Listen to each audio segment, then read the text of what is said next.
How to delete Reddit account on mobile. Hi everyone, I'm here to assist you today. Without any delay, let's jump right in.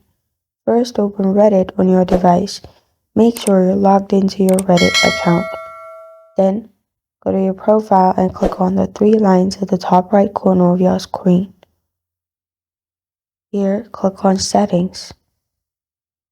After you click on Settings in here, simply click on Account Settings at the top.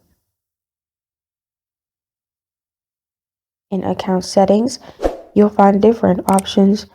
Scroll down and you will find Delete Account at the bottom. Click on Delete Account. Then press on Yes, Delete. Once you delete your account, your profile and usernames are permanently removed from Reddit and your posts, comments, and messages are disassociated, not deleted from your account. Press on Yes, Delete. Then your account will be deleted. This is how to delete account on Reddit in mobile. Thank you for joining me today. If this video helps you out, please leave a like and subscribe for more. Got a question or want to suggest a topic? Comment below. Thank you for watching.